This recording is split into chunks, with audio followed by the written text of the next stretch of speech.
Om Asato Ma Sadgamaya Tamaso Ma Jyotirgamaya Mrityorma Amritam Gamaya.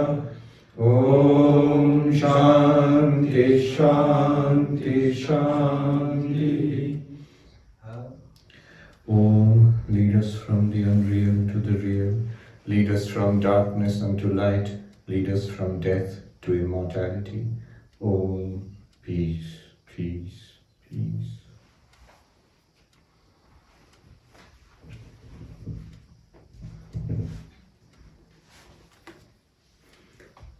So, we'll go on with the study of the text.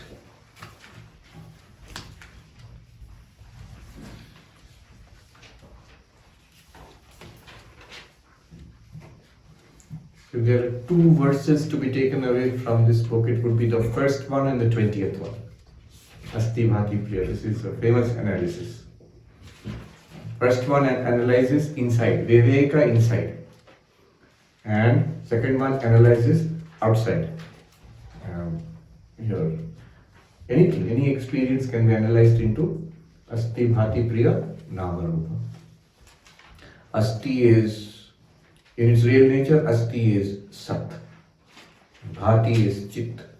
Priya is Ananda.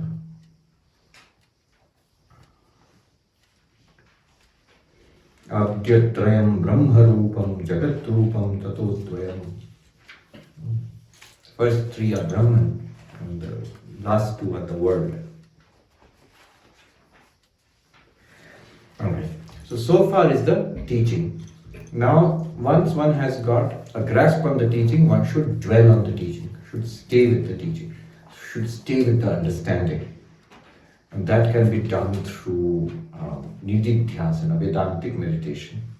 So we will go through these verses. Now we have already studied, we know what these verses are, but let's look through them again. 23.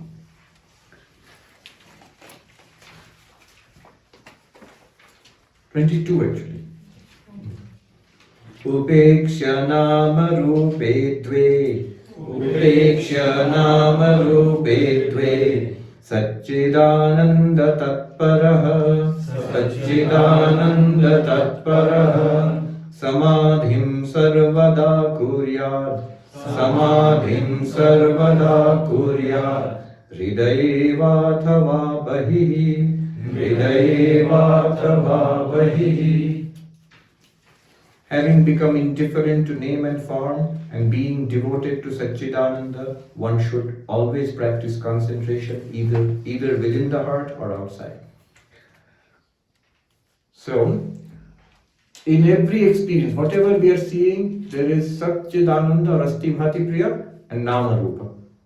Now, in order to, our problem is that we don't see the Asti Bhati Priya. Nama Rupa we are seeing all the time. But Asti Bhati Priya we don't appreciate. Satchidananda we don't appreciate, and we should learn to appreciate it in every experience.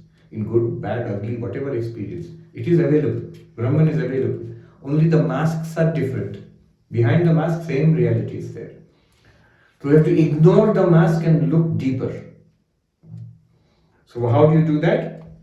Upekshya nama rupe dve. Ignoring. While it is appearing, ignoring.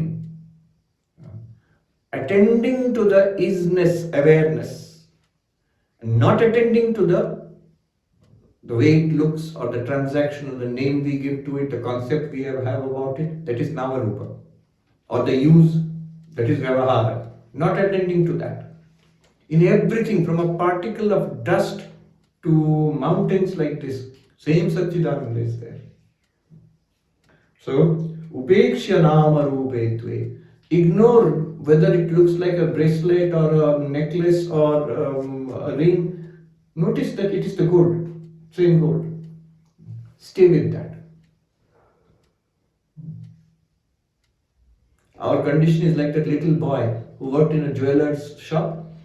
So the jeweler told the boy that he showed the contents of the vault. The next day he was working in the shop, he told the boy, go and get some gold. And the boy went and came back and said, there is no gold. What do you mean? No, there is no gold. I showed you this morning. He said, yes, but there is no gold. So the jeweler got scared. He ran. He said, here it is. The boy said, where? This one. This is a necklace. This one, this is a bracelet. Where is the gold? The boy does not understand what is gold. It is in front of him. It's staring at him. It is gold only. And it is nothing but gold. But his attention, his understanding is stuck on the name and form. Upeksha nama rupe tve. When he says, get me gold, he's doing upeksha of nama rupa. Does not matter whether it is a bracelet in the form of a ring or a necklace. I will melt it down and then use the gold. But the boy's intellect is stuck on the nama rupa. So which one is gold? All of them are gold, but you have to ignore the name and form and then you will see it is gold only. Upeksha nama rupe tve. Satchidananda tatparaha. Being intent on Satchidananda. Being focused on the divinity, not on the name and form.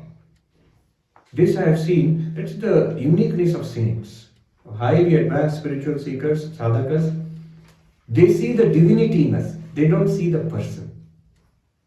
They see the person. Like we are seeing the person. When you are seeing the bracelet, you cannot avoid seeing the bracelet. But your intent is on the gold. Another gold story, that man who went to pawn off, his Ganesha made of gold because he wanted some money. So he went to the pawn shop where you girvi rakhna, you give it and you take some money. He showed him, it's made of gold. How much? Kya rate hai? What is the rate? So the owner, he weighed the image of Ganesha. He said, this is the rate. At this rate I will give you. Then the man said, theek hai. Aur chuhe ka? Ganesh ji is there and little mouse is there. And this man said, same rate.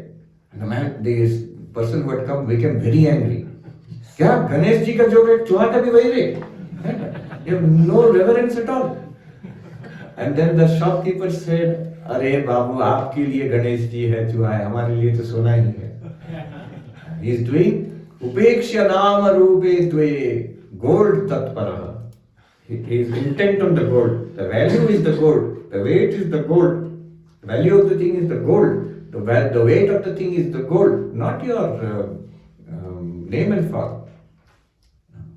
So, Satchidananda tatparaha, being intent on Satchidananda, these great saints, they do not consider our human faults to be very important.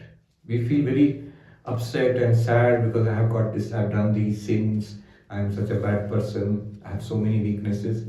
Strangely enough, they don't seem to take too much cognizance of it. Equally, they don't see too much of our achievements and our qualities which we in the world we give a lot of importance to. Saints don't give much importance to that. But they give importance to something which we are missing. They're seeing God in us. Again and again I have seen. So, no matter whether somebody is great person, political leader, somebody is completely unknown, but you go to the saint, the person will look at the God within you. Satchidananda Tatpara. The so-called our achievements or our faults, those are the mask. That's not the reality. Not that it has no reality, but it has a reality, but very temporary and very superficial. Mahapurush Maharaj, Swami Shivananda, who was the second president of the order, so when he was president, there is one incident there that said, at one time he used to do pranam to everybody who would come to his room. He would do pranam to everybody. And they would be, monks and devotees would be taken aback. You feel very bad if President Maharaj is doing pranam to you. And they were very sad and said, Maharaj, please stop doing this. We all feel upset and shaken if you do pranam to us.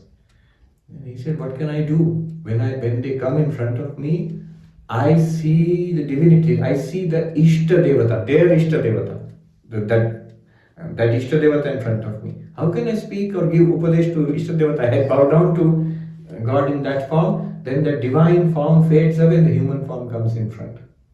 See, divine form, human form, of the same reality.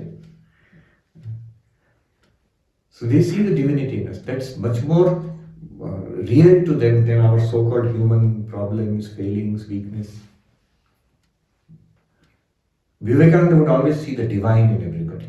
That's why people felt so inspired. That's why even today when they read Vivekananda, they feel inspired immediately. Because he's seeing at us at our best, more than we understand. At our divine best, he's seeing us. He's not pandering to our weaknesses. No, he will scold us and he will inspire us, but always point us towards our divine best. Josephine MacLeod, she said, I've met with many great people in my life. She was a socialite and she knew many important people in the US and in Europe. So she says, I once met the Tsar of Russia. This is pre-revolution days. And I felt how great he is and how insignificant I am. But when I met Vivekananda, I felt how great he is and how great I am. And that is Vivekananda. He immediately points us towards our greatness. That's why Vivekananda has a very unique take on everything. Humility. Humility. You know Vivekananda's definition of humility? Humility is Vinaya, to be lowly. He said, humility does not consist in being a doormat. Humility is seeing the greatness in the other person. This is Vivekananda. Anyway, the point is, focus on the goal, not Ganeshji or Chuha. Upeksha nama rupe dve satchidananda tatpara. What would a yogi say? A yogi would be where suppress the nama rupa. When your eyes are open and you are watching, suppress the nama rupa, because if your eyes are open and watching, you cannot help but see the nama rupa. If you're seeing the necklace, yes, you are seeing the gold, but you will see the forms and you can't avoid it. You can do upeksha to it. Your attention can be on the gold. But a yogi will say, don't see. Close your eyes. Don't see the nama rupa. Focus on, therefore, not outside, inside. Focus on the Ishta Devata or on the Atma or on the self. So ignore the appearance. Ignore means shut out the appearance. Band kar do usko. Switch off the movie. Movie example is good. Switch off the movie. Whereas what is the Vedanti saying? While watching the movie, ignore the movie, notice the screen. Not difficult really. I mean, you have to understand very clearly in that case what is the movie and what is screen. What is the movie and what is screen? You have to understand the technology of the movie, what's going on there. These are pictures. This is an example I heard from Ramananda Saraswati ji. He would give this example. He would say that, I'll tell you what he told in Hindi. His Hindi was very sweet, like a little Dehati Hindi. He was a great scholar, of course. He said, मानो कि ऐसा कोई लड़का है जो cinema नहीं देखा, हालांकि आजकल ऐसे लड़के नहीं मिलते हैं, सपोज उसके पिताजी उसको ले गए टाउन में उसको सिनेमा दिखाने, he said film दिखाने ले गए.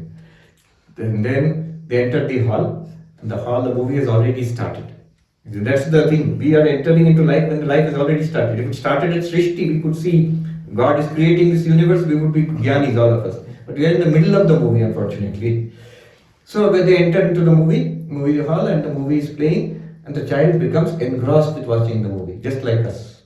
We are engrossed when we are in life. Very few from childhood are inquiring what is Brahman, what is Atman. But the rest of us, like Ajamik, but the rest of us, we are, at that age, we are engrossed in the movie. After some time, he asks the father had explained to him that एक पर्दा होता है, उस पर छवि दिखती है, that is movie, film. So he asked his father, ये पर्दा कौन सी है? Where is the पर्दा? Where is the screen? You understand Hindi all of you? पर्दा कौन सी? And the father said, hey, वो सामने. So it is like Mahabharata, war is going on. So the child said, वो अर्जुन? नहीं, उसके पीछे.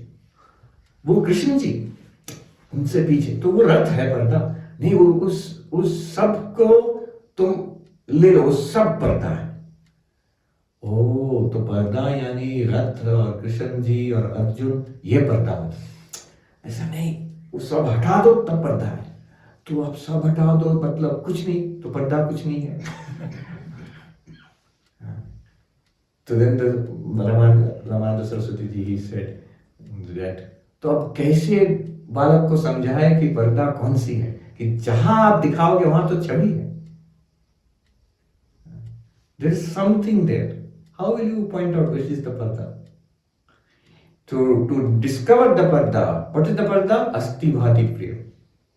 In Krishnji also parda is there, in the Rath also parda is there, in Arjun also parda is there, in the battlefield also parda is there, in the sky behind also parda is there. But how will you discover? Upeksha nama rupe tve. Satchidananda parda tatparaha. So the advantage of this method is it requires jnana. You must understand what is movie, what is picture, what is parda. Then the advantage is while looking at the movie also you are aware of the parda. Just like we all understand what is parda, what is the screen. Similarly, while in the middle of life, while you are walking, talking, eating, working, in the middle of life you will be aware of Brahman. But the yogi will say you have to shut it out, shut down life, sit in samadhi. Then you will realize the Purusha, the light within. Not in the middle of life. Nama Rupa has to be erased in yoga, not in Vedanta. Vedanta does not say switch off the movie. Yoga says switch off the movie. Then if you switch off the movie, you will see the parda. Immediately, that's true. But that is asampragyata samadhi. And in Vedanta, when the movie is going on, by the method of Viveka, Drig Drishya Viveka, you will see the parda. By Drig Drishya Viveka, you will see parda within. By Asti Bhati Priya Nama Rupa Viveka, you will see parda outside. Another sadhu said, a sadhu in Mathura, in Vrindavan, he said, अद्वैत प्रतीति को मिटाने के लिए नहीं है भला, अद्वैत आपको प्रतीति में निर्वाद बना देता है. So Advaita is not about wiping out the experience of the world. Advaita makes you nirvad. How will you explain in English? Free, fearless, limitless in vyavahar, in life. While experiencing everything in life, Nama Rupa, you will be experiencing Brahman. Pratiti ko mitana, wiping out the experience of life, that is yoga. You must stop. Eyes want to see, I will not see. Ears want to hear, I will not hear. I will sit quietly. Body wants to move, I will not move. And then mind wants to think, I will not think. Not imagine, not remember. Stop, turn inwards, in samadhi, you will realize. Yogas chitta vritti nirodha. That is yogic way. Bhakti, what does it say? It says don't do upeksha of Nama Rupa. It says don't shut down Nama Rupa. Put divine Nama Rupa. See, there is Krishna ji. There is Ramakrishna. There is Ramachandra. Divine name and form. And focus on that. Not this worldly name and form. You shut it down in meditation. Why will you shut it down? You will enjoy the form of Krishna, of Rama, of Kali. So divine name and form. These are different approaches. Jnana says, while experiencing name and form, ignore it, you will notice the parda behind it. Upeksha nama rupe dve satchidananda tatparaha. But you must attend to satchidananda and focus on it. How? Samadhim sarvada kuryat hridaye yathava vahi. Focus on that. This is the Vedantic Samadhi, not Yogic Samadhi. Yogic Samadhi demands you must switch up the movie. Vedantic Samadhi says, watch the movie, but notice the parda behind it. Know that the parda is there. That will also spoil the movie for you. To enjoy the movie, you must forget the parda. You must say it is real movie and then enjoy. Then you can cry and laugh and get scared. But neither yoga nor Vedanta nor bhakti will allow you to do that. That is samsara.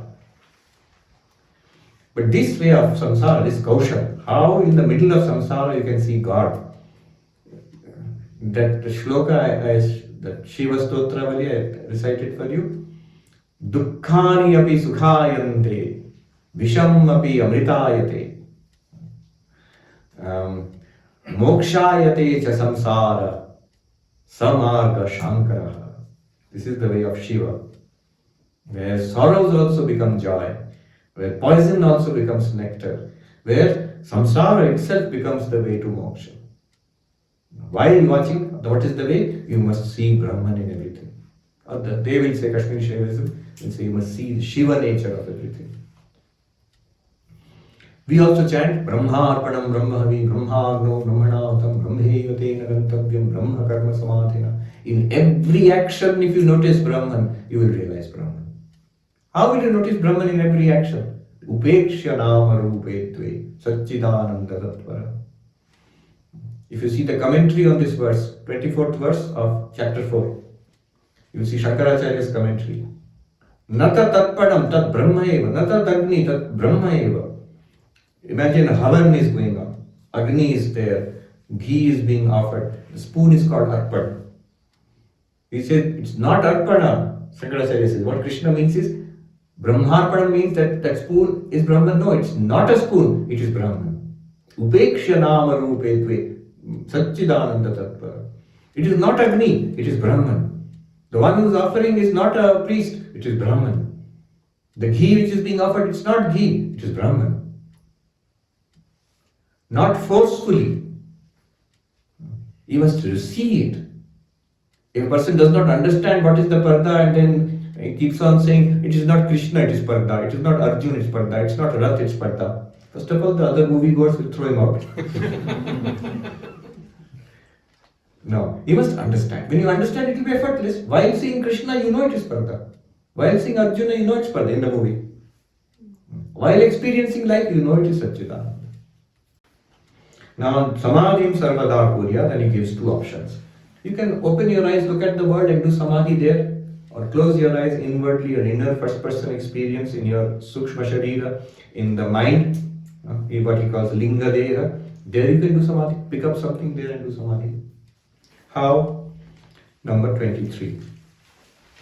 Savikalpo nirvikalpaha Savikalpo nirvikalpaha Samadhir dvividho hridhi Samadhir dvividho hridhi Drishya shabdanuvedhena Drishya shabdanuvedhena Savikalpa punardvidha Savikalpa punardvidha.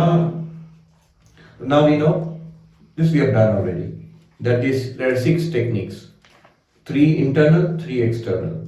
The internal techniques are Savikalpa, Nirvikalpa. Savikalpa is again 2 types. One is with the help, Savikalpa is support, with the help of a Drishya, some object, and the help of texts, Vedantic texts. Then 24.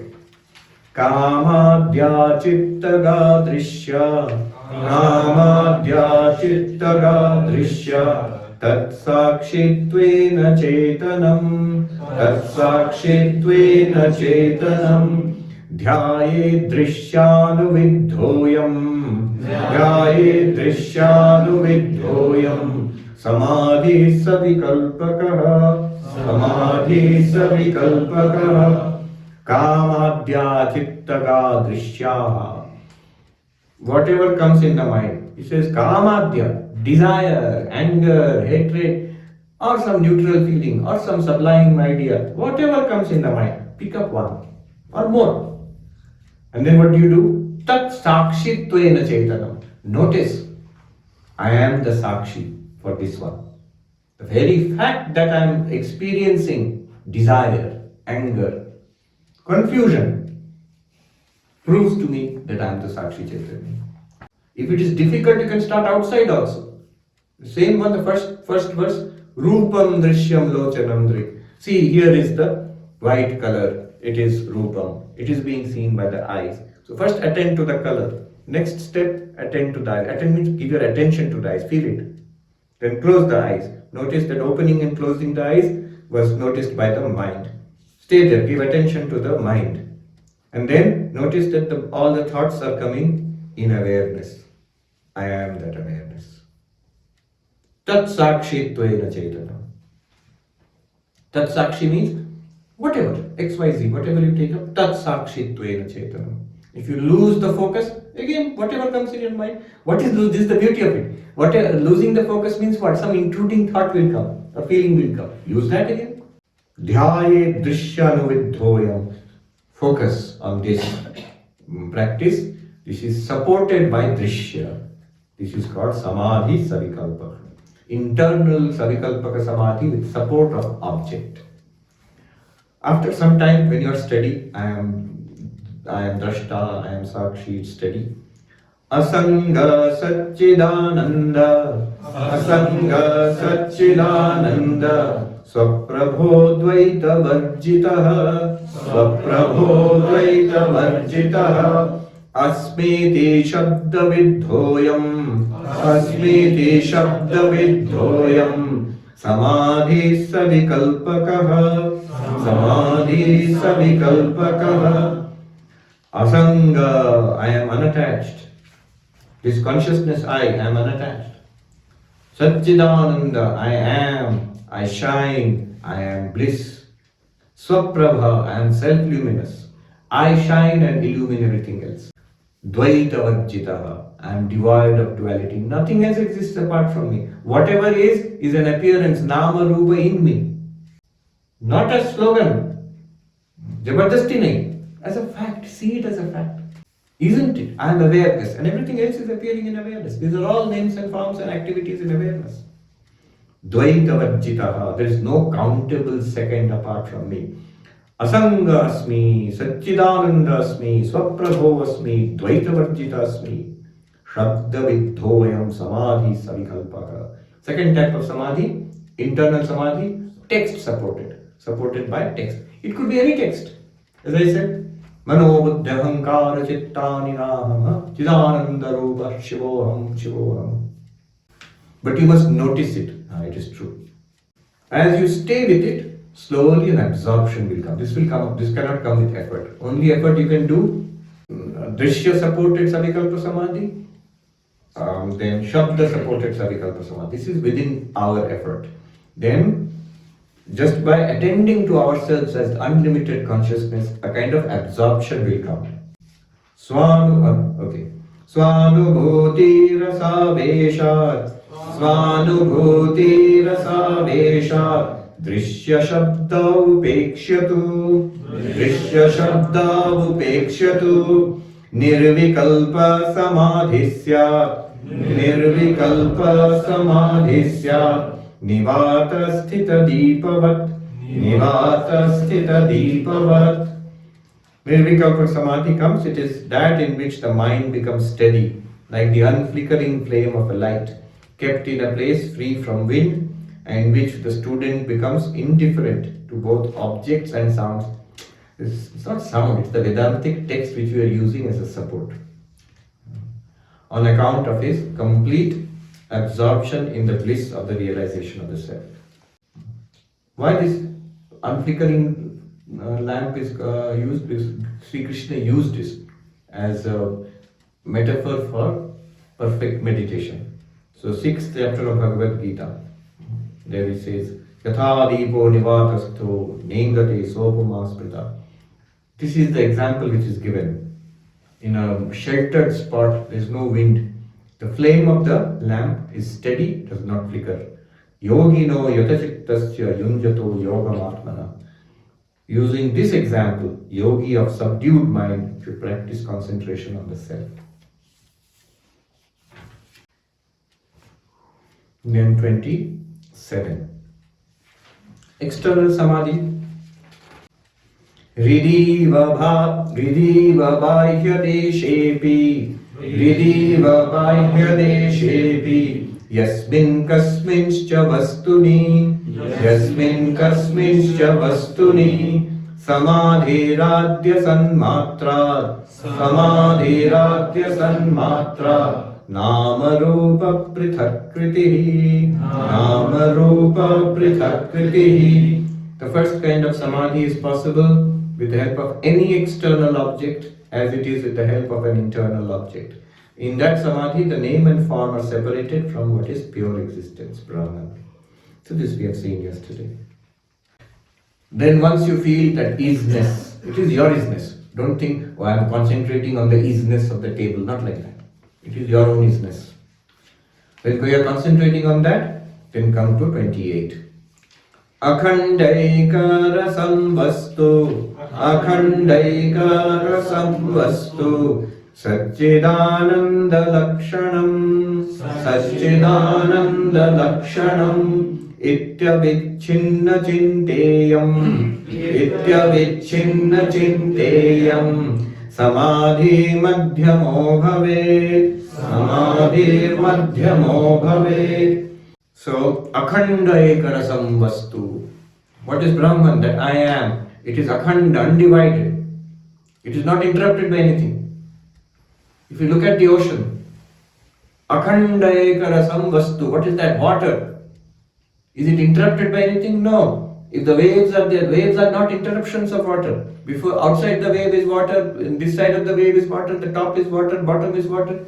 Akhanda Ekarasam Vastu. One homogeneous substance, continuous.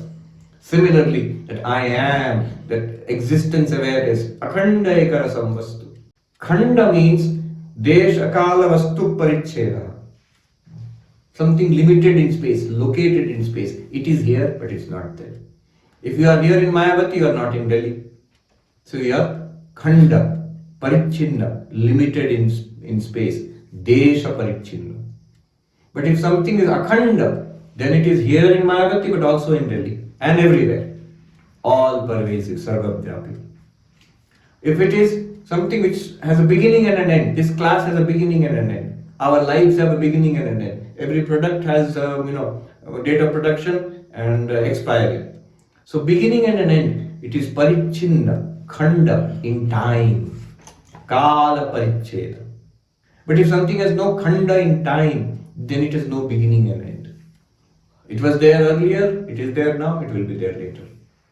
Actually, the space limitation and time limitation, it's not really that Brahman is all-pervasive. Rather, space appears in Brahman. In your dream, the dream world, you pervade the whole dream world. But it's not as if that there is a dream world and then you have spread across the dream world like air or like smoke or something. No. The whole dream world, including the dream space, is imagined in you. So space is an appearance in Brahman. Space is part of Maya. It's an appearance in Brahman. Time is an appearance in Brahman. Now, in order to contrast it with limited, we say Sarvavyapi, all pervading. In order to contrast it with temporary objects, we say Nitya, eternal. Also, no Vastu Paricheda. Vastu Paricheda is every entity is same as itself and different from others. Book is what? Book only. Different from everything else. Book is not the table, not the clock, not the carpet, not the human being, not space. Book is book only. A is A and different from all not A. This is a basic principle of identity, law of identity. Here, suppose something does not have this Vastu Paricheda, object limitation, then it means nothing is different from it. Brahman is that from which nothing is different. What is that from which nothing is different? Immediately you can say existence. Can anything be different from existence? If it is other than existence, it will become non-existent. So anything that exists must be one with existence. And that's the way Vedantins will think. Any gold object, can it be different from gold? No. Then it will not be a golden object. Similarly, any existing object, can it be other than existence? Can it be separated from existence? No. In that case, it will disappear. So, Brahman is that existence, Sat, which is not limited by any object. Not limited by any object, we say Advaitam. Advaitam, there is nothing apart from it. No second entity apart from existence, apart from Brahman. Like this, you must think Akhanda Ekarasam Vastu, reality which is not limited, not Khanda. Not limited by time, not limited by space, not limited by object. I always remember this joke, not joke, it actually happened. I was in one of the big ashrams near Belur Mutt, and it has many small units. So one of the small units, so each unit is quite big. One unit is there for children from nearby slum areas, economically backward classes. So the children, like school and games and nutrition, all of that is given. So one gentleman wanted to give a big donation for that unit, for work for children. And the Swami who was in charge, so, he told me that the gentleman has said we will put a plaque. And the one gentleman wanted it, the donor said we should put in my reverence to Sri Ramakrishna, Akhanda Brahme Khanda Swarup Jini Esechen, in the indivisible Brahman who has come as part of the indivisible Brahman, Akhanda Brahma Khanda, Akhanda Khanda. And the Swami who was head of the whole ashram, he immediately went into fury. He said, no, I will not allow, Akhanda ke Khanda hota davana, I will never allow the indivisible to be divided. And he called some of us, me also he called, is it possible that indivisible can be divided? That Sri Ramakrishna can be a division of the indivisible Brahman? So this discussion was going on. Can Akhanda have Khanda and all that? The Swami, whose unit was to get the donation, he was standing outside. He said, look, I don't care whether Akhanda is Khanda, but donation should not be Khanda. Whole donation should come to me, to our unit. Akhandaikara samvastu Satchidananda Lakshanam. Satchit Ananda are not parts of Brahman, are not aspects of Brahman. Sat is equal to Chit is equal to Ananda. Same thing. Iti avichinna chinta. Thinking like this without break. Thinking like this without break. So this samadhi is called second samadhi. That is the middle samadhi. Samadhi with the support of words, of text, of Advaitic text. Then finally, when you keep doing it, you will become absorbed into Nirvikalpa Samadhi. 29. Stabdhi bhavo rasa swada, Stabdhi bhavo rasa swada, Tritiya purvavanmataha, Tritiya purvavanmataha, Etai samadhibhi shadbhi, Etai samadhibhi shadbhi, Nayet kalam nirantaram, Nayet kalam nirantaram. This translation, insensibility of the mind to external objects as before on account of the experience of bliss is designated as the third kind of samadhi, nirvikalpa. The practitioner should uninterruptedly spend his time in these 6 kinds of samadhi. Finally, he concludes the topic of non-dual meditation. Deha bhimane galite, Deha bhimane galite, Vigyate paramatmani, Vigyate paramatmani, Yatra yatra mano yati, Yatra yatra mano yati, Tatra tatra samadhayah, Tatra tatra samadhayah. With the disappearance of the attachment to the body and the realization of the Supreme Self, to whatever objects the mind is directed, one experiences samadhi. What a beautiful verse. When this peculiar obsessive identification with this one body ceases, by seeing it is one akhanda ekarasam vastu. It's water inside, water outside. That wave example, very nice. That a little wave came up in the ocean, the Bay of Bengal. So when it was born, a little wave found itself surrounded by other waves. And went to wave school. They were going, little waves are going along. Then problems came. He found some of the little waves are friends to it, some are mean to it. And then it found some big wave, tsunami wave, and thought, my God, I can never be like that. It is so great. And then he found some bubbles and all, this useless fellow, so this is a small fellow. So it got contempt for that, inferiority complex, superiority complex, so on. Samsara, wave samsara came up. After some time it's seeing, what is there? Oh, that is called Bengal, shore. What is there? Digha. So the waves are coming and hitting the shore and bursting into spray. What's that? What's happening? Oh, that's the place where all the waves go to die. It is called the shore, land. Die, I will die. Yes. All will die, my friends. Yes. Biggest wave, smallest wave, all will die. They will all hit that and burst. That's the end of our life. I got very depressed. How can I be free of this bondage of life and death? Then Vedantic wave came next to it and said, look, it is true. Death is inevitable. We will hit the shore very soon and we will all die. But there is something within us which does not die. What is that? It is called water. Even when the wave form is lost, water, we will remain as water. We are water, we will remain as water. Oh, that's very nice. Then he says, where will I find this water? You focus within yourself. Not the outside, not the middle, inside, not the Stula Sharira, not the Sukshma Sharira, not the Karana Sharira, deep inside, Pancha Kosha, Vinir Mukta, Atma, water is there. When you find that, oh, I see. But you notice that what top, the middle, all of these, what I call Stula Sharira, Sukshma Sharira, they are all water. You are water only. Outside, inside, above, below, water. Oh, I see. And then, when you hit the shore, only name and form will change. You will become spray, foam. One day maybe sun, Swami Vivekananda gives this example. Sun will evaporate you and you will go up as cloud. Then you will come down as rain. Always you will be water only. There is no difference. Not only that, all those you see outside you, those other waves, big waves, small waves, they are all water, same as you.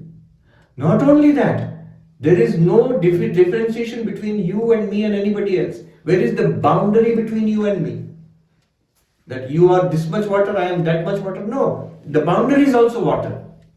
Between two waves, the boundary is also water. There is no boundary at all. You are the whole ocean. In fact, the ocean depends on you. Wave depends on water. Ocean also depends on water. Without water, no ocean. But without ocean, water can be there. It can be water vapor. It can be water in the glass. So this one ekara, akhandam ekara savastu, water. And so, that obsessive identification he had with that little wave form, that will go away. He knows he is the permanent, eternal entity called water.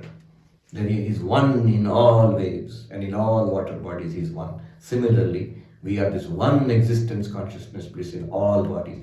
When this particular obsessive identity with one body diminishes, then you will begin to see not the water, Brahman, in yourself and in everything else. Yes, body is also Brahman. First we did, I am not the Mano, Buddhi, Ahankara, Chittani, Naham. Then Chidananda Rupa Shivoham. But afterwards you will see, Mana, Buddhi, Chitta, Ahankara, they are all Chidananda Rupa Shivoham. There is only Chidananda Rupa Shivoham.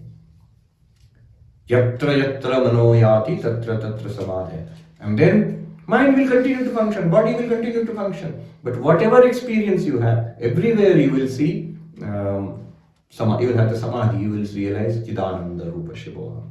With eyes open, eyes closed. Kena Upanishad says, Pratibodha viditam matam amritatvam vindate. In every experience when you see Brahman, you will attain immortality. This will be effortless samadhi. Not that you will try to do samadhi there. This is called sahaja samadhi. With eyes open, interacting with the world, but in samadhi. Very nice, you can do that. Then 31. End of the text. Practically. End of the text. What he does here is result, phala. The phala, result, final, God realization, Brahma Jnana. What happens? What is the result? This is, he directly quotes from Mundaka Upanishad. It's direct quotation.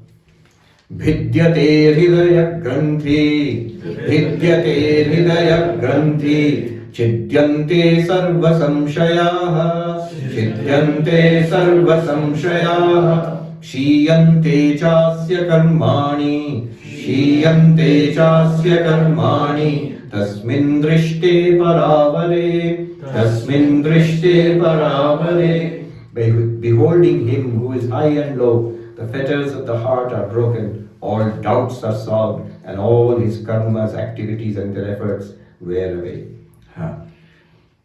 Tasmin drishte paravare. Once you realize the truth, Nirguna Brahman, and you realize it as Nirguna Brahman and Saguna Brahman. You realize it as water, but also water in wave, foam, bubble, in every form. Water as such, and water in all the forms. Nirguna, so, Nirupadika, Sopadika. With upadhis and without upadhis. You recognize what is gold, and then you recognize the gold in all the necklaces and all the bracelets, everywhere, in every form. Tasmin drishte paravare. Nirguna Brahman, Saguna Brahman. You realize it's the same Brahman. And then, what will happen? And you realize, I am that. I am that.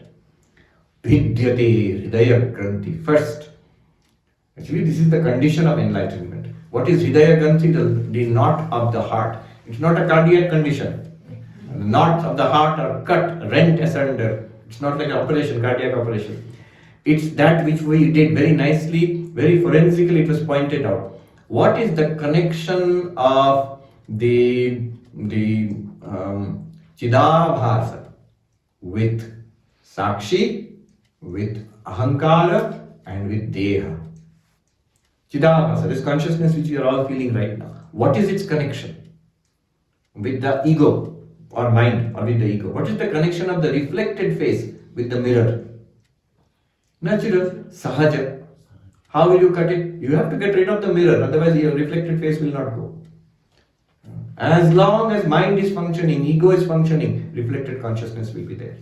You will feel I. You will feel. What is the connection of this reflected consciousness and ego with the body, with this body? Karmajanyam. Prarabdha karma. As long as this body lasts, living, due to my prarabdha karma, I will feel this is my body. I am here. When this body dies, then I am liberated. I will not feel this is my body. Some other body will be my body then. But the most important thing is Hridaya Granthi, the knot which ties you, the Sakshi, with body mind. Which ties you, Chaitanya, with Jada. The Chid Jada Granthi, the knot, this is the knot, which ties you with body mind, which ties you Sakshi, Drashta with Drishya. What is that? Nothing. What is it that connects you, the face, with the reflected face? Nothing. Only confusion. Bhranti Janyam, or as that sadhu said, Bevkufi matra hai Mahatma ji. Only our confusion, only our stupidity. That confusion, that stupidity, that is cut. Forever. You will never be confused that I am this body mind. It will be there. As long as prarabdha is there, it will last. You will now be Jivan Mukta. So, Vidyate Hridaya Granthi. When? Tasmin Drishte Paravari. Always add this. Having realized that Brahman, then actually they are the same thing. When the confusion is cut, I know who I am really. Chidyante Sarva Samshaya. Then only all doubts will go. Even before that, no matter how much you read Vedanta and you have got a clarity and you've got some kind of conviction, yeah, this is right, you still may be shaken. Still may be shaken. But when this happens, you can never be shaken. It's as clear as seeing the sun in the sky.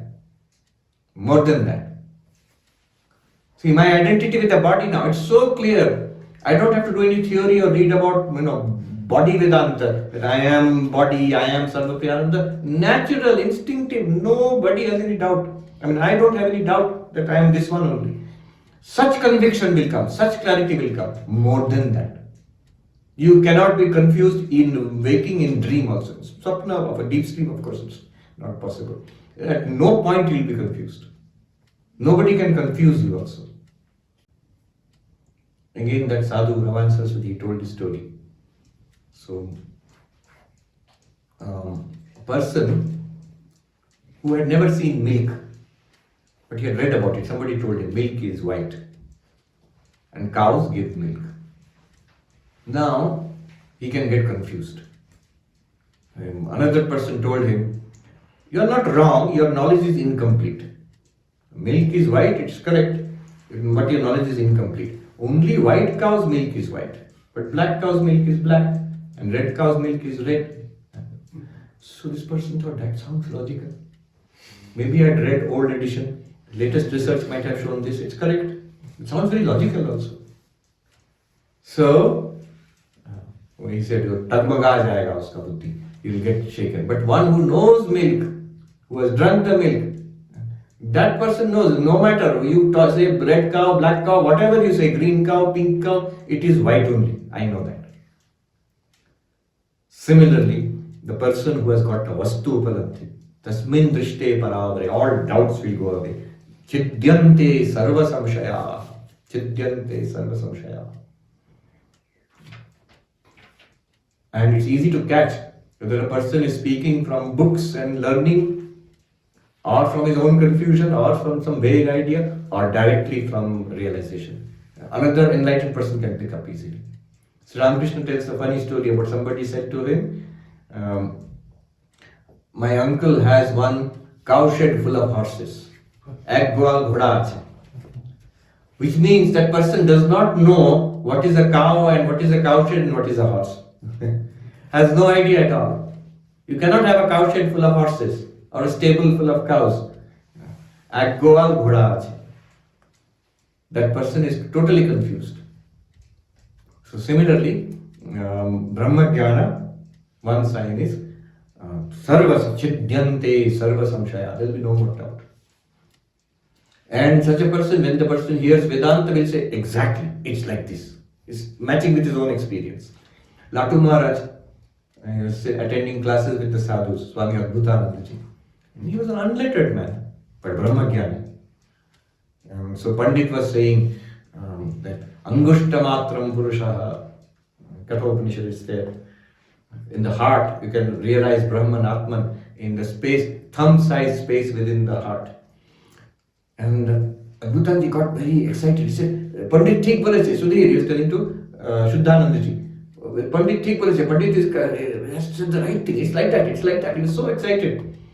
And after the class is over, he was telling, he was excited. He was going to Swami Shuddhanandaji. You know what Pandit said? He's right, he's right. He's very happy. He's matching with his own experience. So, I remember right here in Gangotri, this Sevak of Swami Tapovanji, Sundaranji, who was passed away now. So, I had many talks with him. So, one day he was saying, Angushtamatra Purusha, in the thumb-sized space within the heart, you see Jyotireva Dhumaka, light without smoke, a flame without smoke. Then he says, with great pathos, he told me, Hey Mahatma ji, hey. He had experienced it. He said, आप लोग तो विश्वास नहीं करेंगे यार, आप तो बुद्धिजीवी हैं. You are all intellectual people. तो विश्वास नहीं करेंगे. Hey Mahatma ji, it is there. Such a thing is there. And many interesting conversations. He told me many stories about Tapovan Maharaj, Chinmayanandaji and others. And then he was the one who asked me, what are you studying so much? So I was Advaita fanatic, Ashtavakra. I had taken only one book with me. I was reading Ashtavakra day and night. I showed him. He said, ठीक है. Then he went into his room. He brought out Vishnu Sahasranam with Hindi commentary. ये भी पढ़िए. Then he said, नहीं तो अकेलापन चुभेगा. You will be tormented by loneliness. You are a beginner, sadhak. It's good. Ashtavakra very good. But don't be be many-sided. Keep bhakti, keep jnana, keep dhyana, keep activity. All of that. Take care of the health, food, all of that. Then what will happen? Kshiyante chasya sarva. So, chidyante sarva samshaya. All doubts will be gone. What doubt? Pramanagata, prameyagata, and viparita bhavana.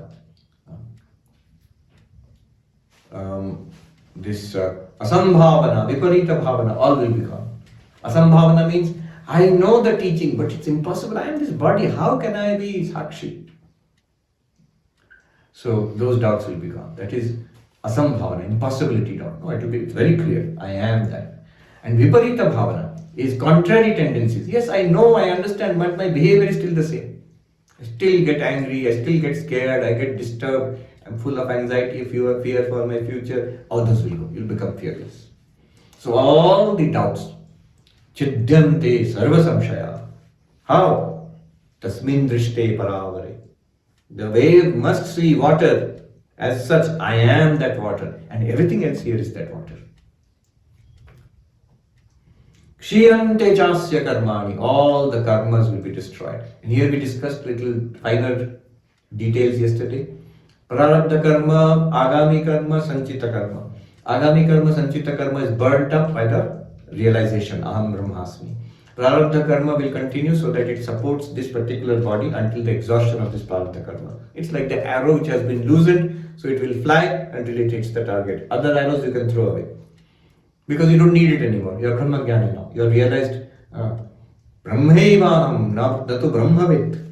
Shankaracharya says in Manisha Panchakula, Brahmaivaham, Natu Brahmavit. I am Brahman, not a knower of Brahman.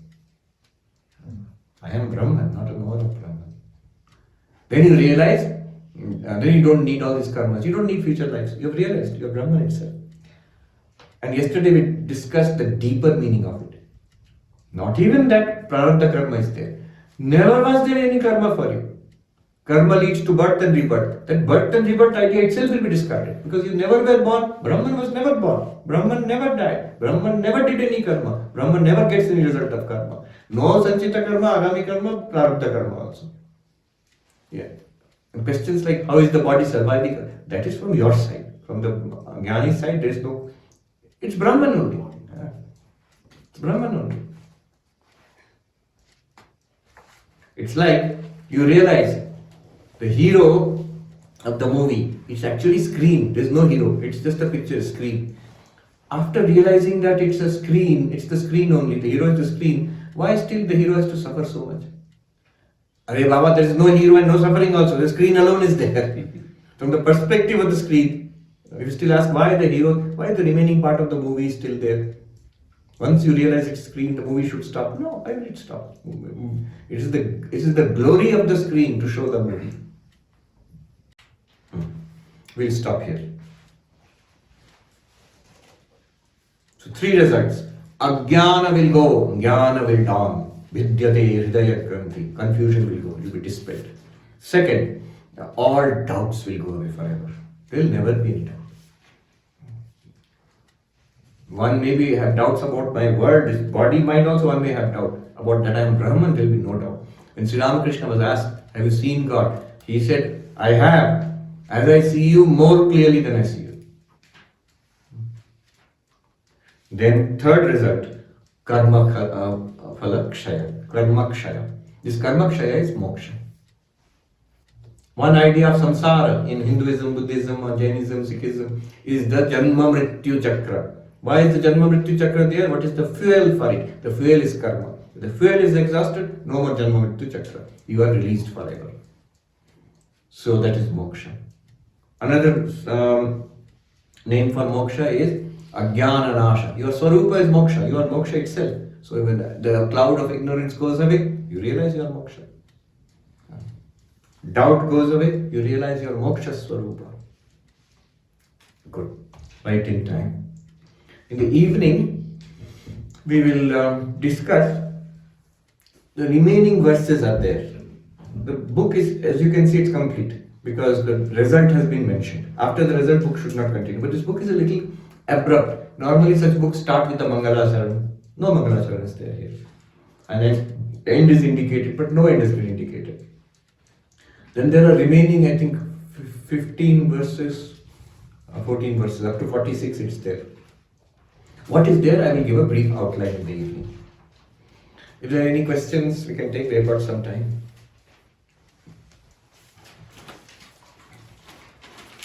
No?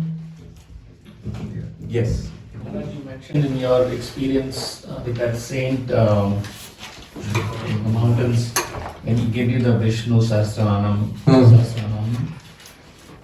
to, as a young seeker, to balance Advaita and the loneliness, like you said. What would your advice be to some of us who are similarly trying at the early stage but may not have any proclivity to bhakti? Not that there is a resistance to it, but there is no natural inclination either. What are some guardrails that we can use to... The harmony of the 4 yogas. Each of the yogas has its peculiar advantage and disadvantage. So Jnana Yoga runs the risk of dry intellectualism. I have read the books, I have memorized the shlokas, I know the arguments. I can defeat you in argument also. And that's it. This is not spirituality. Do I feel I'm liberated? Have I become transformed? Am I fearless? I have no more complaint about life. I'm fine. In a deep sense, my problem has been solved. Or do I have just read so many books? I have a big library. So dry intellectualism, that is the danger of Jnana Yoga. Then Raja Yoga, meditation. The danger of Raja Yoga, meditation, is selfishness and an inability to tolerate the world. So my routine, my peace of mind. If you try to maintain peace of mind and avoid all disturbing factors in your life, as you should as a yogi, but the tendency becomes escapist. I've seen ignoring others who may be suffering. But it's my time for meditation. But that person is suffering. That's his karma phala. Selfish. It can happen. My good health, my diet, my routine, my meditation, my peace of mind. And intolerant, even little bit can disturb you. But that's a sign of weakness, not strength. Swami Vivekananda speaks of the fish which swims in deep ocean. But if you bring it out, it will die immediately because it needs that pressure of the deep ocean. Similarly, you are fine in a Himalayan cave. It's not easy. A worldly person will become mad in a Himalayan cave. This person is fine in a Himalayan cave. A peaceful life. But cannot tolerate city life. Cannot tolerate any kind of responsibility. I remember visiting this monk. I and a friend of mine, we were staying in Gangotri and meditating. We met this monk, very austere, very nice monk. He not a cave, he lived in a hole in the ground. So we went to his hole in the ground. You have to crawl inside, and it's completely dark inside. And he stays there most of the night, of course he stays, and morning also until he comes for Diksha, he stays in that hole in the ground. There I still remember, he explained whole of 4th chapter of Gita, I chanted it, gave some explanation. I said, outside there is one big cave, why don't you stay in that cave? Why are you staying in this hole? It's very difficult to get in, get out, and it's very claustrophobic, it's completely dark. And then he said, "Wahan to bhalu rehta hai na." So there is a bhalu which has come there, it's a bully, so it has thrown him out and evicted him, staying in that cave. But what he said struck me. He said, so he does tapasya. Once in a year, he goes, it's a big deal for him. He goes to his guru's ashram in Guru Purnima, and his duty is to look after the chappals of all the visitors. So that's the big duty which he does in his life. Now I thought, people in samsara, every other day they have to do work like that, something or the other. This for him is a big load. Exhausted. So, inability to take pressure, inability to handle conflict, handle other people. I am peaceful by myself. Somebody else I can't tolerate. I am exaggerating, but it could happen for beginners. Really, those who are in deep meditation, they will not have this problem. But beginning, this may be a defect. It can make you very solitary and introvert, and incapable of facing life. One of the signs of strength is the ability to live with contradictions. Many problems in life, many things don't make sense, you have to manage. उसका perfect नहीं कर पाओगे. Those who look for peace and perfection in life, the yogic tendency does that sometimes.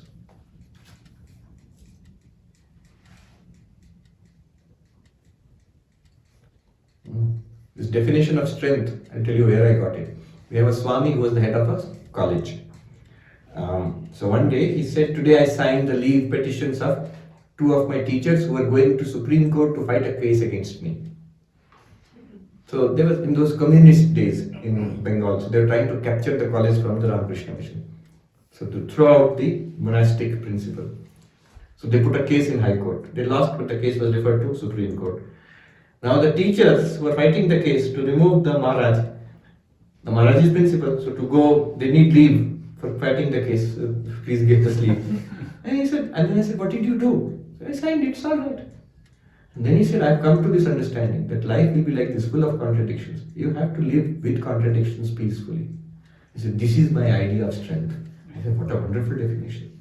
It is useful for everybody, especially in family, in career, office, everywhere contradictions are there. If you are too much upset about the negative sides, you can't function. I need peace of mind, otherwise I can't live. You can't live then. You're not fit to live. Should have peace of mind in the middle of trouble, not in the absence of trouble. That's why Vivekananda said, you never chase peace, you chase strength.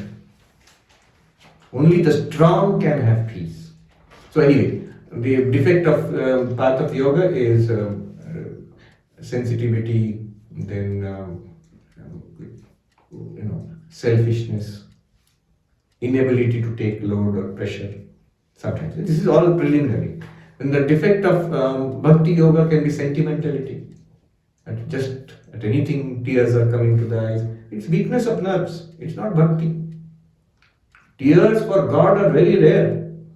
This is just emotional excitability. Too much involvement in rites and rituals.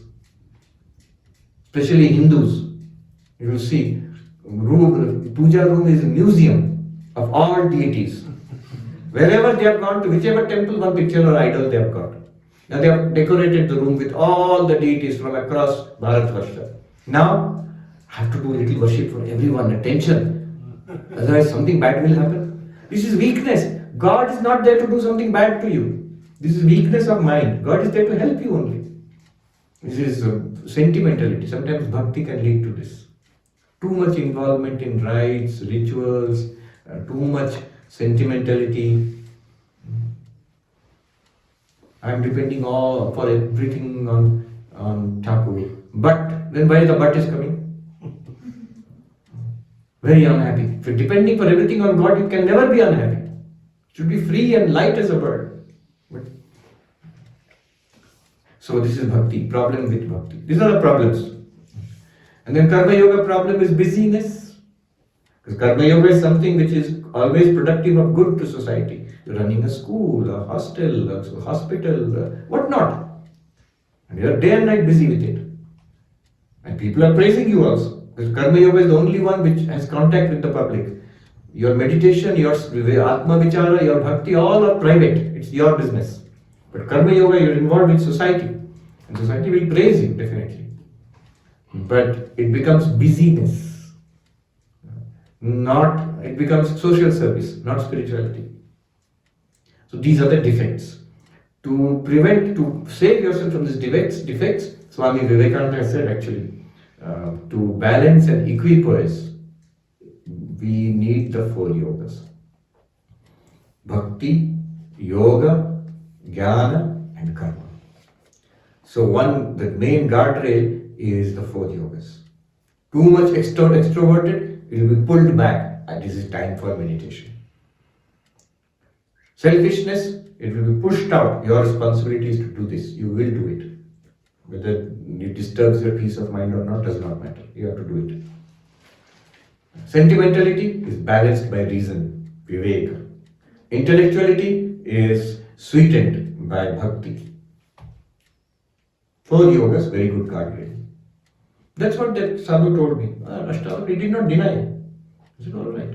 Enthusiastic young sadhu, why will you deny? Do that, but do this also. Maharaj, by that time, did you have a love for God where you could easily incorporate bhakti or? Oh, that part. So, some of the yogas may feel real for us. That's more according to the structure, the samskaras we have already. You take to it more easily. You love it, you like it more. Others feel mechanical. There's no life in it. But remember, it's not the fault of that yoga. It is my fault. It is the structure, the samskaras I have got. So, some are easy for me, some are not so easy for me. It's good to do even the ones which are not easy, even if it's mechanical, do it. You don't have to be so scrupulous about it. Do it. 4 yogas, highly recommended by Swami Vivekananda, so have all 4 in your life. And notice, it's not just Swami Vivekananda. Every branch of Sanatana Marga, Shankaracharya. I told you the structure of sadhana in classical Advaita Vedanta. By Karma Yoga, Chitta Shuddhi. By Upasana, Chitta Ekagrata. By Jnana Yoga, you remove ignorance, Ajnana. So all Jnana Yoga, Bhakti, Dhyana and Karma, they are all there. In Upasana you get both 2 things, Bhakti and Dhyana. So a traditional paths also strongly suggest incorporation of all these things. Even Shankaracharya has composed Saundarya Lari and other like that. So many stotras. In our Ramakrishna mission we have this Stotranjali, Stavananjali. So one day I was looking at the number of the stotras and hymns composed by Shankaracharya. This is the collection of the stotras of our Hindu tradition of last 5,000 years. 1 or 2 Vedic and rest post-Vedic. Out of this thousands of years of development of Hinduism, how one person, I think about 25% of them are composed by Shankaracharya. They are all devotional, except 1 or 2 which are Vedantic. The rest are all devotional. Shankaracharya himself has composed. Question? Yes, Arjun. In the evaluation of the 26th sloka, there is a verse at the end. Anta shunyo bahishunya shunya kumbha ivambare anta purno bahipurna purna kumbha ivarnave. So in this verse, is it talking about the macrocosm and the microcosm being the same? No, what it is talking about is Jagat, that Brahman is Purna and Jagat is Mithya. Antashunya Bahishunya.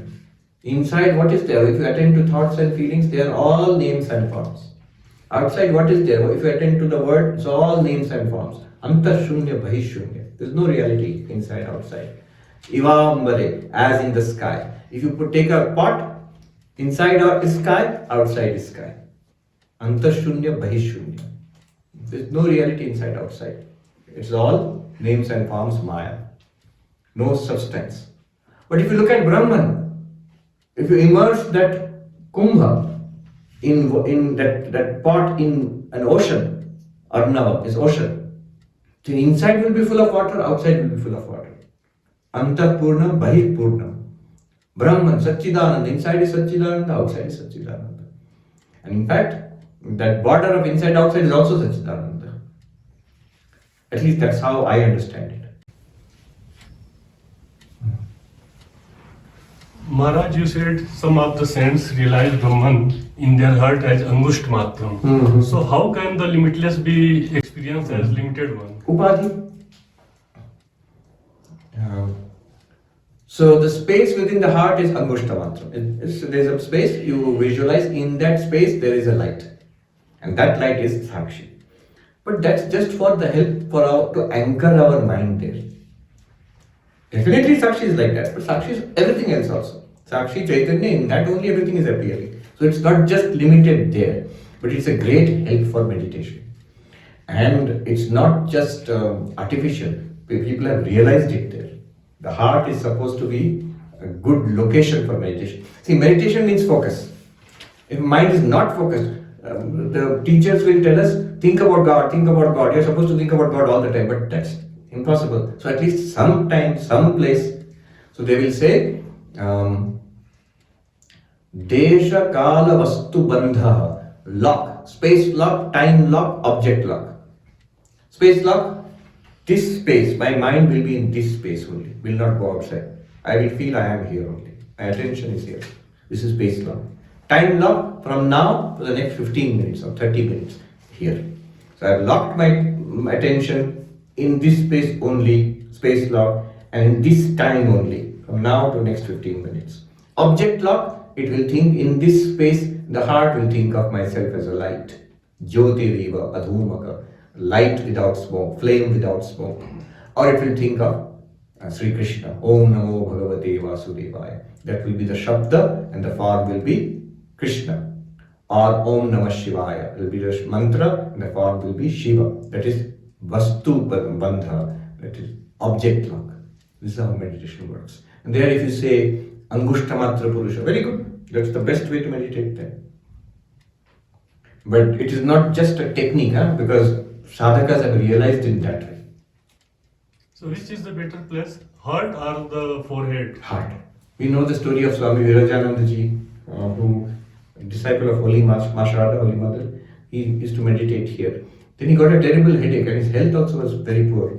When he came to Masharada, without telling anything, she saw and said, "Oh my child, what have you done?" Baba, what have you done? And immediately told him. She immediately understood he's been doing this. So he stopped doing that. He meditated in the heart. And after some time his health became alright. In our order is Shamlatal Maharaj. He was in Virajanji was here, and he was the second editor of Prabhupada, I think, second president of Prabhupada. After Mother Savior, I think he was there. And then he went from here and founded that ashram, Shamlatal Ashram, which is nearby 2 hours from here. Very beautiful place. And there he spent years and years and years just doing japa and dhyana. What descriptions are there of him? He's sitting and doing, even his pictures which are in Mayavati, his young days, there also you see in that group, his face is different, shining face. And eyes, the eyes always looks in samadhi. Even when the eyes are open. You see the pictures in the museum? As a young Swami here. Then he went there, years and years, what descriptions? He's sitting outside and doing japa from before sunrise. Clouds come, rain falls, he becomes totally wet. And he's going on doing japa. By the heat of his body, the water evaporates. And because his body and the dhoti becomes dry, cloth becomes dry. Going on meditating, doing japa. Day after day, month after month, year after year. So, yeah. I find it a little curious that Ramana Maharshi would also use the word Hridaya when referring to the self. Yes. For Ramana Maharshi, Hridaya is not only physical location, Hridaya is Atma. It is the heart. It is the heart of the universe. For Ramana Maharshi, Hridaya is self, Atma. Spurati Hrid Swayam, he says. The Hridaya shines forth. As what? Universe, body, mind, universe.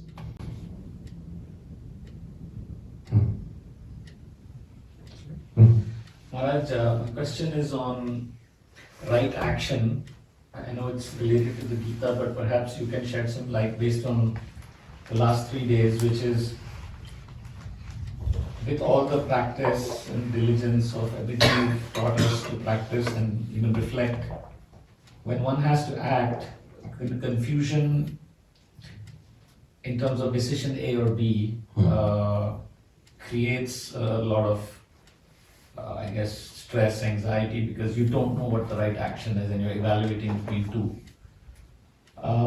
What kind of heart guidance is available within ourselves to just intuitively take the right action, even after analysis and all of that? Yes. But first of all, some criteria for right action. Swami Vivekananda gives 3 criteria for the truth. That which is selfish is untruth. That which is unselfish is truth. That which weakens, reject as poison. That which makes you strong, that is truth. That which unites is truth. That divides is false. And these are guidelines. These are not strict like algorithm and you will get the answer. You get just general idea. These are high principles. They help us to overcome our selfish, the mind which might mislead us. After that, what really helps is to have a high goal in life. So, if my goal in life is God realization, spirituality, from that goal perspective, this is what I do in the office next, what project I take up, how I deal with problems in the family, in the community, all can be related back. Is it helpful in my spiritual life or not? Often there will be a conflict. The conflict is made by the selfish mind. The mind always wants an easy way out. And say, this is right, we should do this. And what's the problem? But it might be a problem for my spiritual life. Thank you. Criteria is Does it bring me closer to God or not? Closer to.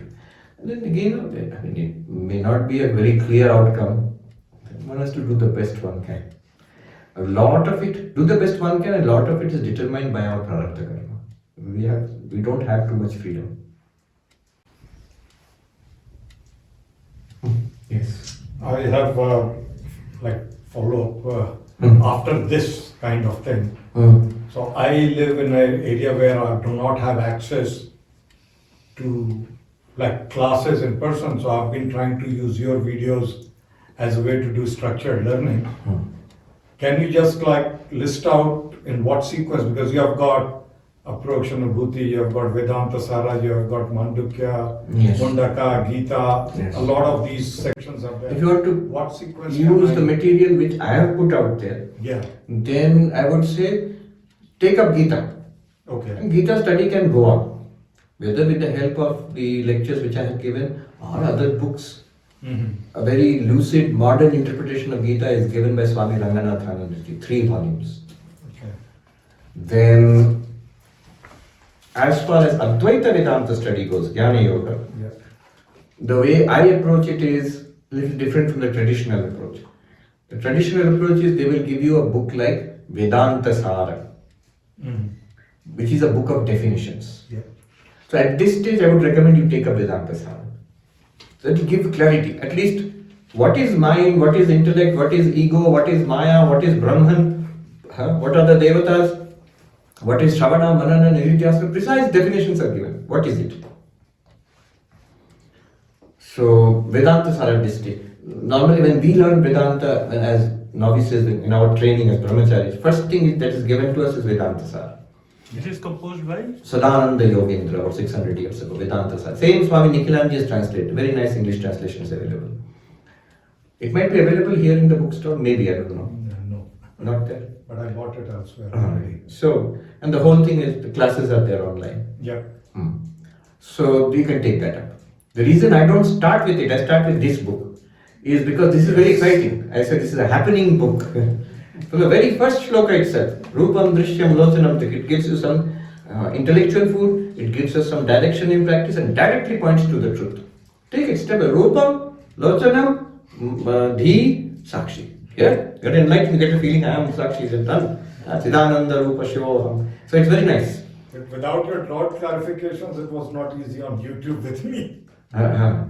No, you need lucid explanation. Otherwise, just with the book itself, without any help, it's what is it saying?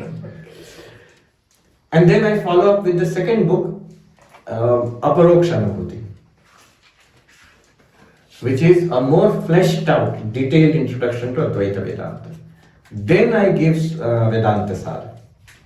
And people are ready to. Okay. But right now, all of us here, we can go straight to Vedanta Sara if you have not gone there. And you can keep going back to it for specific questions. Whatever my understanding, whatever some teacher or lecturer is saying, let's see the traditional meaning of this term. What is Maya traditionally? What is Brahman? What is Buddhi? What is Shravana? What is Manana? And so on. Traditionally. Let's have that as a baseline. You can change the interpretation, you can give new ideas, good. Then there are many Prakarana Granthas. I have done in one place Atmabodha, I have done another place. Recently, popularity of Advaita Makaranda has increased suddenly. I'm getting requests here and there. Advaita, though it's a very minor work, but it's very interesting. I just did a set on Advaita Makaranda in the new retreat center in Jalongi from Gurgaon. So these are, you may not do them. If you have done Vedanta Sara, parallel keep on doing Gita, then go to Upanishads. Now just do one round of Vedanta Sara, one course of Vedanta Sara, and then go straight to Upanishads. There also, the traditional track is different, I followed a different track. The traditional track is Isha Kena Katha Prashna Mundamandukya Titirihi Aitareyam cha Chandhokyam Brihat Aranyakam Tatha. So Isha Upanishad, Kena, Katha, like that. Now, there must be some logic to it, but I find it difficult if you teach like that. So our way, and in our training center, the Brahmachari, we start with the easier Upanishads. So most lucid, easy, straightforward is Katha Upanishad. So we start with that. Now I did not start with that. When I started teaching online Upanishads, let's start with the highest, final, latest, and the highest, Mandukya. I know that. With Mandukya Karika. Take a look at the view from Everest peak. Then we will take the scenic route. Slowly we'll come up. We'll go back to base camp and then slowly come up. But final solution to all our worldly problems. Mandukya, I'll come to you. अब इसके बारे में कुछ बोलना चाहते थे? अच्छा हाँ. So Mandukya का, so you can, if you want, then don't do any of this. Already you have done any, but you can go straight if somebody wants. No, just high dose, strong caffeine, coffee is needed. Strong dose of coffee is needed. Vedantic dose. Then go straight to the, I think 62 or 64, like something like that is. Yes. Whole Mandukya Karika is there. Mandukya Upanishad with the 4 chapters of Gaudapada. So that is good. It's a good body of work. By whose commentary, sir? Mandukya Upanishad with commentary of Gaudapada and commentary of Shankaracharya. But what I'm talking about, he's asking about my online classes. Yeah. So my online classes are there. I think some 69 lectures or something like that is there. Then after that, I have gone to Katha Upanishad. We just finished Mundaka Upanishad. Yeah. Now we are going to start Kena Upanishad. So it's a very idiosyncratic way of approaching. I did 2 easy Easy means very baseline Upanishads. It gives you a wholesome introduction into Upanishadic literature. Katha and Mundaka, they are more or less similar. Do Katha Upanishad first. Katha Upanishad was Swami Vivekananda's favorite. This is one Upanishad which he liked very much, Katha Upanishad. Then Mundaka Upanishad. Then do Kena Upanishad. Then, so I will do Kena Upanishad next. Then do Isha Upanishad. One thing you might try is, if you are listening to lectures which I have given, then listen to the lectures, but also read Shankara's commentary with Gambhirananda Swami's translation. So one mantra I have explained. Okay, listen to this. It's a general lecture on that mantra. I said so many things. But also read Shankaracharya's Bhashya on that. If you can read the Sanskrit original and the English translation, great. If the Sanskrit original is too tough, just read the English translation. So you know precisely what Adi Shankaracharya has said about that mantra. And which publication has it? This one, where you are sitting, Okay. Advaita Ashrama. It's the best English translation till date. Swami Gambhiranandaji. 8 Upanishads. Volume 1, Volume 2. 8 Upanishads. Isha Upanishad, Kena Upanishad. First do Kena Upanishad, then Isha Upanishad. Because Isha Upanishad has some very problematic areas. Then you go on to the others. I would suggest Taittiriya Upanishad. Then go on to Aitiriya, Prashna Upanishad. Then the big ones, Chandogya, Brihadaranya. And as you like Prakarana Granthas, once in a while if you want a little snack, Advaitic snack, there are small ones. There might be something like Dakshinamukti Stotra. There might be, if you want a little heavy dose of Advaita, Panchadashi. Panchadashi is very good. So where will Panchadashi come in this? I mean, Prakarana Grantha. There's no sequence. But once you have done Vedanta Sara, and you have got some acquaintance with Gita Upanishad, then Panchadashi is very fine. Panchadashi, more tough than Panchadashi if you want, then there is Upadesha Sahasri of Shankaracharya. There is Naishkarnya Siddhi of Sureshwaracharya. Beyond which lies mountain peaks, very high, Garhwal range of Khandana Khanda Khadya, Chitsukhi, Advaita Siddhi. Those are all dialectical works, not necessary. I'll wait for your lectures to come. And those ones I will either I've just tasted a little bit of here and there, and I have not read them fully. Those are, you need to study with a Pandit, and not necessary for your self-realization also. Yes, Thank you. बताइए Piyush ji. Sir बचपन में ये होता है कि हमें पता होता है कि स्कूल में एडमिशन लेना है, टीचर फिक्स हैं, सब चीजें हैं, तो we grow like that. When you come to this spiritual life, nowadays lot of content is available on YouTube, and